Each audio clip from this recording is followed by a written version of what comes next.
మనకు సెలవు దొరికితే చుట్టాలింటికి పోతాం. వాళ్ళకి సెలవు దొరికినాడు మన తానికి వస్తారు. వీళ్ళు అటువైనా వాళ్ళు ఇటు వచ్చినా ఇద్దరైతే ఒక తానే ఉంటారు. అట్లనే కాలాలు సుత లెక్కకైతే ఆనాకాలానికి సెలవులు ఇప్పుడు బగ్గ చూడబుద్దయి చలికాలం తానికి వచ్చినట్టుంది. ఇద్దరు కూడా ఇరుస్తా పడుతున్నారు పబ్లిక్ మీద. అసలే చలికాలం దానికి చల్లటి చినుకులు తోడైతే ఎట్లున్నదో చూద్దాం పాండ్రి.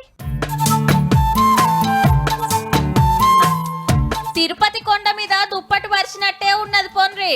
అగో లోపట ధ్వజస్తంభం కూడా కానరాకుంటా మంచు ఎట్లా కమ్మేసిందో.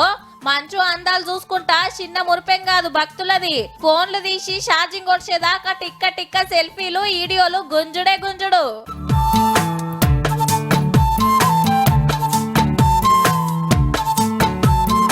ఇక మీదికెళ్ళి తుప్పురు పడుతుంటే ఇంకింత ఇగం. వరుసగా సెలవులు వచ్చినాయి కాబట్టి భక్తులు బగ్గనే లైన్ కట్టిండ్రు స్వామివారి దర్శనానికి. ఉండటానికి అర్రలు దొరకక ఎక్కడోళ్ళు అక్కడనే ఎట్లా ముసుగు పెట్టిండ్రో. ఆంధ్రాల 2 రోజులు ఇట్లనే ఉంటదట. మన తాన నిన్న మొన్న ముసురు పట్టింది. ఇవాళ ఆడాడ చినుకులు రాలినాయి. ఓ పారట్ల మందలిచ్చి పోయిండు సూరన్న. రేపటికెంచి నెరి ఇంతగానో మిగం ఉండదట. ఆనబడే కోపైతే లేదంటుండ్రు వాతావరణం శాఖోళ్ళు.